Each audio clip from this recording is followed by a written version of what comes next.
Des enfants ont été retrouvés en Angleterre au XIIe siècle. Ils parlaient une langue que personne ne reconnaissait. Ils refusaient de manger. Et leur peau était verte. Pas métaphoriquement, vraiment verte. 9 siècles plus tard, personne n'a encore d'explication. Et aujourd'hui, on va essayer quand même. Avant d'aller plus loin, parce que je sais ce que vous pensez, c'est une légende, un conte médiéval, des gens qui s'ennuyaient et qui inventaient des trucs. Non, cette histoire est documentée par 2 chroniqueurs indépendants du XIIe siècle, William de Newburgh, Ralph de Coggeshall.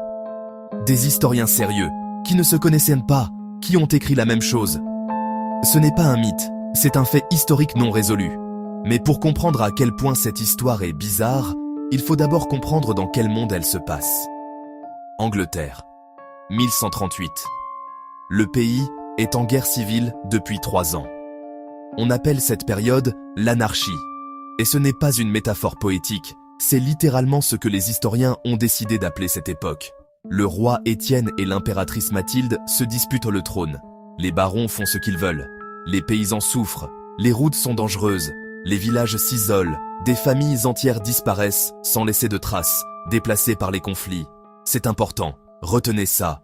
Dans ce chaos, des communautés entières peuvent se retrouver coupées du reste du pays pendant des années. Des enfants peuvent grandir sans jamais voir une ville, sans jamais entendre une autre langue que celle de leur village, sans jamais voir le soleil en plein midi, si leur vie se passe sous une forêt dense. C'est le contexte. Un pays fracturé, des populations déplacées, des zones entières livrées à elles-mêmes. Et c'est dans ce contexte que des paysans de Woolpit, dans le Suffolk, entendent des pleurs venir d'un puits. Woolpit. Suffolk. Aux alentours de 1138. Des paysans travaillant dans les champs quand ils entendent quelque chose. Des pleurs, qui viennent d'un puits. Ils s'approchent. Ils trouvent 2 enfants. Un garçon, une fille, vêtus de façon bizarre, parlant une langue incompréhensible, refusant toute nourriture, et verts, la peau verte, les cheveux verts, complètement verts. Les paysans les sortent du puits, ils les emmènent au seigneur local, Sir Richard de Calne. Tout le monde essaie de leur parler, l'anglais, le latin, le français normand. Rien, les enfants ne comprennent rien, personne ne comprend rien. On leur propose à manger, ils refusent tout, pendant des jours, jusqu'au moment où quelqu'un apporte des fèves fraîches dans leur cosse. Là, les 2 enfants se jettent dessus comme s'ils n'avaient pas mangé depuis des semaines, parce que c'était probablement le cas. Le garçon ne s'en remet pas, il dépérit, il est baptisé, il meurt, la fille survit, elle apprend l'anglais. Progressivement, sa peau perd sa couleur verte. Elle mange normalement, elle s'intègre dans le village, elle se marie, et elle parle. Ce qu'elle raconte va vous laisser sans voix. Je viens d'un pays appelé Saint-Martin, un pays souterrain, sans soleil, juste une lumière douce et constante, comme si le ciel était en permanence au crépuscule. Et dans ce pays, tout le monde est vert. Ce jour-là, mon frère et moi gardions les troupeaux. Nous avons entendu un son, comme des cloches au loin. Nous l'avons suivi. Nous nous sommes retrouvés dans une grotte.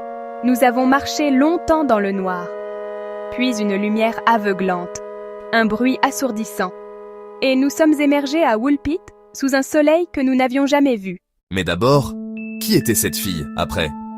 Parce qu'on l'oublie souvent. On parle des enfants verts comme d'un mystère abstrait. Mais la fille a vécu, elle a eu une vie.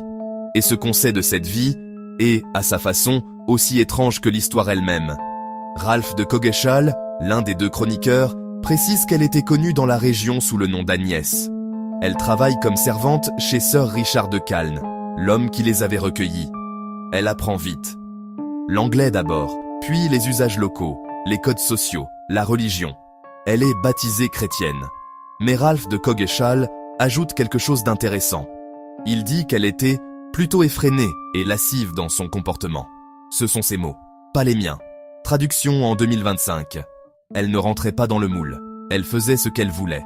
Pour une femme au XIIe siècle, c'est une façon polie de dire qu'elle refusait de se soumettre aux conventions de l'époque. Elle finit par se marier. Certaines sources mentionnent un homme du comté de Norfolk, et après ça, elle disparaît des archives. Comme si l'histoire avait décidé qu'elle en avait assez dit. Ce détail, cette femme qui arrive d'on ne sait où, qui apprend tout, qui refuse les conventions, et qui disparaît discrètement dans l'histoire, est peut-être la partie la plus humaine de toute cette affaire. Maintenant, les théories. Théorie numéro 1. La plus raisonnable et la plus frustrante. La maladie. Au Moyen-Âge, il existait une condition appelée la chlorose. Littéralement, la maladie verte. Une forme d'anémie sévère causée par une carence en fer.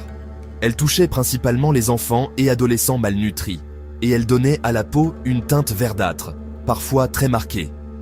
Ça colle parfaitement avec les faits. Les enfants ne mangeaient pas depuis longtemps. Malnutrition évidente. Les fèves sont riches en fer, l'un des aliments les plus efficaces contre l'anémie. La fille guérit progressivement en mangeant correctement. Sa peau redevient normale. Le garçon, lui, était trop affaibli pour récupérer. Il meurt. C'est cohérent, c'est médical, c'est documenté. Mais la chlorose donne une légère teinte verdâtre, subtile, pâle. Les chroniqueurs, eux, décrivent une couleur frappante, impossible à ignorer. Quelque chose qui choque des paysans habitués à voir des gens malades et malnutris. Et la chlorose n'affecte pas les cheveux. Donc, soit les témoins ont dramatiquement exagéré, soit il y a autre chose. Théorie numéro 2. Woolpit est situé à quelques kilomètres d'un village qui s'appelle Fornham-Saint-Martin. Saint-Martin, exactement comme le pays que la fille a décrit. Et souvenez-vous du contexte, l'Angleterre de 1138 est en guerre civile. Des populations entières sont déplacées. Des communautés s'isolent. Des enfants perdent leur famille sur les routes. Hypothèse. Les enfants appartenaient à une communauté de colons flamands. Les Flamands étaient nombreux en Angleterre à cette époque, invités par les rois normands pour repeupler certaines régions.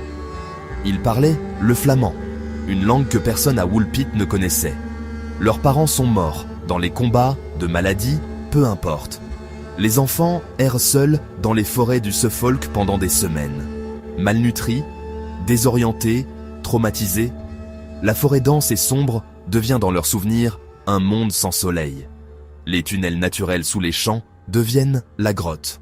Les cloches de l'église de Woolpit, entendues depuis les bois, deviennent le son qui les a guidés. C'est la théorie la plus solide, historiquement, géographiquement, médicalement. Mais elle a un problème majeur. Si ces enfants venaient d'une communauté flamande dans le Suffolk, pourquoi absolument personne ne les a jamais réclamés? Pourquoi aucun habitant de la région n'a reconnu leur langue comme du flamand? Il y avait des marchands flamands partout en Angleterre à cette époque. Quelqu'un aurait dû les comprendre. Personne ne les a compris. Théorie numéro 3. Une dimension parallèle. Je vous vois lever les yeux au ciel. Restez avec moi 2 minutes.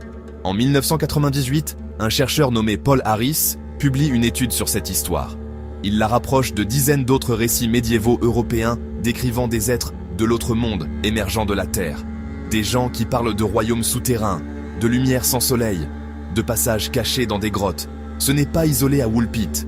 C'est un motif qui revient partout, en Irlande, en Scandinavie, en France, en Espagne. Certains anthropologues y voient pas la trace d'une croyance universelle dans un monde souterrain habité. D'autres y voient quelque chose de plus littéral. L'idée que certaines zones géologiques, des grottes, des failles, des tunnels naturels, auraient servi de passage entre 2 états d'existence. Est-ce que c'est scientifiquement défendable? Non. Est-ce que ça pose des questions que la science n'a pas encore complètement fermées? Honnêtement, un peu. Théorie numéro 4. Des extraterrestres. Évidemment. Ils arrivent toujours. Peau verte, langue inconnue, monde sans soleil, émergence soudaine et inexpliquée. Certains auteurs ont consacré des livres entiers à cette théorie. Un vaisseau souterrain, une civilisation extraterrestre cachée sous la terre anglaise, des enfants égarés lors d'une mission de reconnaissance. Je ne vais pas développer, vous savez pourquoi. Mais je voulais que vous sachiez que ces livres existent, qu'ils ont été publiés, vendus, lus, et que quelque part, même ça, c'est un fait insolite sur l'humanité. Alors, où en est-on en 2025? La théorie la plus acceptée combine la chlorose et l'isolement culturel. Des enfants malnutris, probablement d'origine flamande, perdus dans les forêts du Suffolk pendant la guerre civile. C'est probable, c'est raisonnable, c'est la réponse qui satisfait la majorité des historiens. Mais elle ne répond pas à tout. Pourquoi leur langue était-elle incompréhensible, même des clercs polyglottes? Pourquoi personne dans toute la région ne les a jamais réclamés, ni reconnus? Pourquoi le témoignage d'Agnès est-il aussi cohérent, aussi précis, aussi détaillé? Pour quelqu'un qui était censé être perdu et traumatisé dans une forêt. Une forêt ne ressemble pas à un pays avec une lumière de crépuscule permanent. Une grotte ne ressemble pas à un monde organisé avec des habitants, des troupeaux et un nom. Le souvenir d'une enfant perdue dans les bois n'a pas cette structure-là. Les historiens sérieux ont leur réponse. Les autres gardent le dossier ouvert. Et honnêtement, je comprends les deux camps. En 1138, 2 enfants verts ont émergé d'un puits dans un village anglais. L'un est mort quelques semaines après. L'autre a vécu. Elle a appris une nouvelle langue. Elle a refusé de rentrer dans le moule. Elle s'est mariée. Elle a disparu dans l'histoire. Et elle a laissé un témoignage que 9 siècles de recherche n'ont pas réussi à démolir complètement. Certaines histoires n'ont pas besoin d'être résolues. Elles ont juste besoin d'être racontées et rappelées, de temps en temps, pour qu'on n'oublie pas que le monde a été, et reste, beaucoup plus étrange qu'on ne le croit. Si cette vidéo vous a accroché, un pouce bleu, c'est gratuit et ça change vraiment les choses pour une petite chaîne. Abonnez-vous, la semaine prochaine, on repart dans les recoins les plus étranges de l'histoire. À très vite.